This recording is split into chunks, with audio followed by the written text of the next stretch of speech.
Assalamualaikum warahmatullahi wabarakatuh. Selamat pagi anak-anak. Semoga semua dalam keadaan sehat walafiat nggih.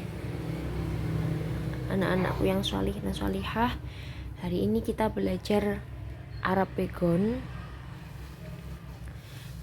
di bab 3. Kita sudah sampai di bab 3. Silahkan dibuka halaman 28. Bisa menyimak buku di halaman 28. Bab 3 yaitu tentang penulisan makna dan arti. Nah, sebelum kita lanjut, apakah makna itu? Ini tujuannya dari kelas 2 dan kelas 3.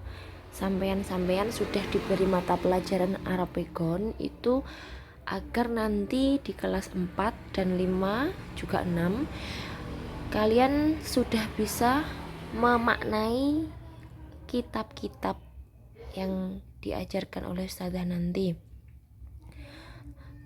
Nah, di sana nanti kalian diajari untuk memaknai. Nah, memaknai itu dan menulis artinya itu menggunakan Arab Pegon. Nah, jadi anak-anak nanti kalau sudah kelas 4 biar lancar memaknainya. Nah, langsung saja, jika kita ingin memaknai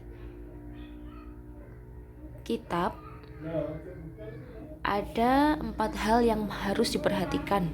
Nah, yang pertama, kita memberi harokat. Nah, apakah harokat itu? Harokat ada berapa? Sudah tahu kan? Nah, ini 1 fathah, ada dhammah, ada kasroh, dan ada sukun. Nah, harokat ini sangat penting. Jika kalian kesulitan membaca makna kalian, ini boleh diberi harokat.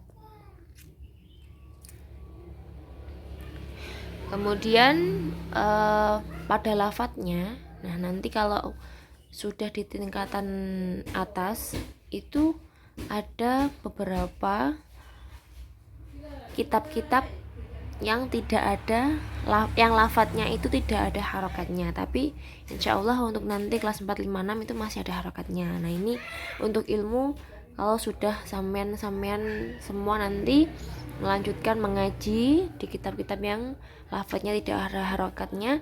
Nah, ini sebelum dimaknai, ini harap diberi harokat terdahulu, karena harokat ini juga sangat penting pada lafadznya. Karena setiap kalimat meskipun terlihat hurufnya sama, tapi harokatnya berbeda, itu sudah berbeda maknanya. Jadi harokat itu sangat penting ya. Kemudian ketika kalian tidak sempat memberi harokat di semua huruf, misalkan dalam satu kalimat ada 4 huruf, nah kalian cepet-cepet tidak bisa memberi semua. Nah, cukup beri saja di akhir kalimat.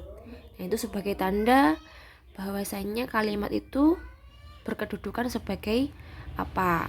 Apakah sebagai subjek? Subjek itu seperti orangnya, atau objek sebagai tempatnya. Nah, seperti itu nggih. Itu kalau secara di bahasa Indonesia seperti itu. Kalau di bahasa Arab itu namanya subjek itu fa'il. Nah, fa'il, fi'il. Nah, seperti itu. Kemudian yang kedua, anak-anak harus memberi tarkib. Apakah tarkib itu? Tarkib itu, nah ini tidak ada di buku, tidak ada di halaman 29, ini sudah jelaskan sendiri. Harap diperhatikan, boleh ditulis di buku tulis atau ditambahkan di buku pegonnya. Tarkib adalah aturan-aturan yang mengatur penggunaan bahasa Arab yang digunakan sebagai media untuk memahami kalimat dan ditinjau dari ilmu nahwu dan shorof. Nah, ilmu nahwu dan shorof ini nanti akan diajarkan insya Allah di kelas 6 kalau tidak salah. Kalau nggak kelas 6 ya kelas 5 ya, oleh Ustadz Anam. Nah, jadi agar anak-anak itu paham kalimat dengan kalimat yang ada di kitab nanti, maka harus menggunakan tarkib tersebut. Nah, bagaimana contoh tarkib itu seperti apa bentuknya? Oke, kita lihat contohnya. Nah, contoh tarkib itu kalau di bahasa Indonesia itu sebagai itu loh yang subjek. Nah, subjek itu apa? Orangnya. Nah, yang mana orangnya, biar kita tahu orangnya itu yang mana. Terus ada objek. Nah, objek itu tempatnya. Oh, kalimat ini berarti sebuah tempat. Nah, itu maka menggunakan tarkib. Nah, contoh tarkib itu kalau untuk fa'il atau subjeknya menggunakan fa alif digandeng. Nah, kalau untuk khobar itu menggunakan kho. Nah, ini nanti fa alif kho itu ditulis di bagian samping lafadznya. Nah, nanti ada contohnya Ustazah berikan nanti. Kemudian yang ketiga, dalam memaknai kitab kita harus memberi makna atau arti.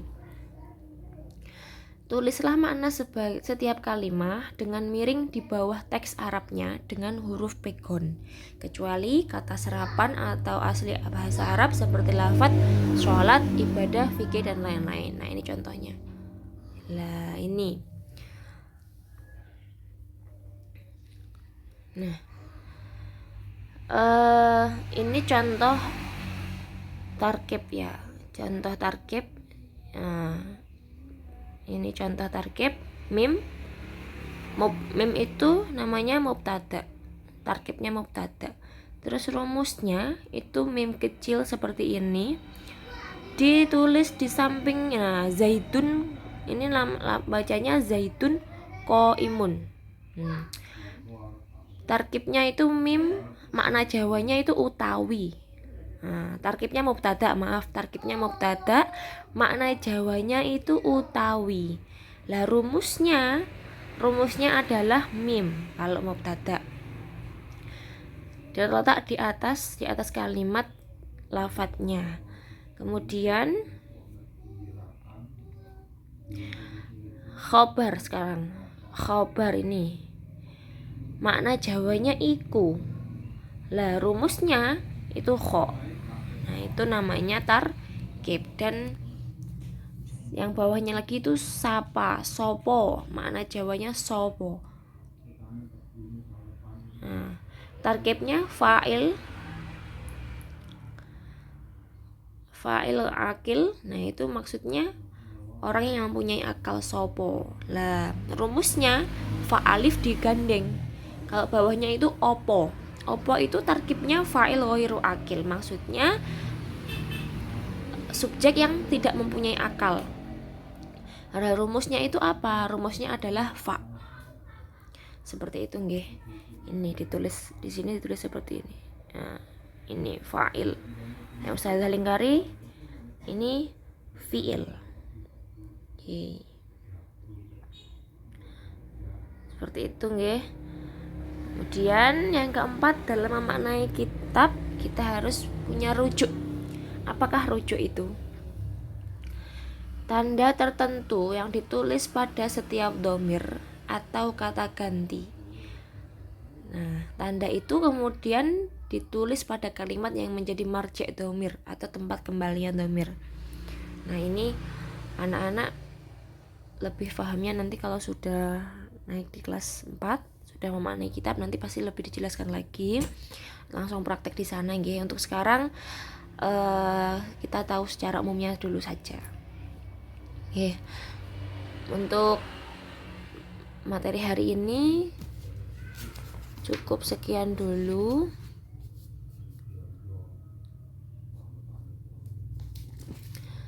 Mungkin ada yang ditanyakan, jika belum paham silahkan jabri ke Ustazah. Untuk hari ini tidak ada tugas, cukup mendengarkan penjelasan dari Ustazah saja. Ustazah minta maaf jika ada salah kata. Wassalamualaikum warahmatullahi wabarakatuh.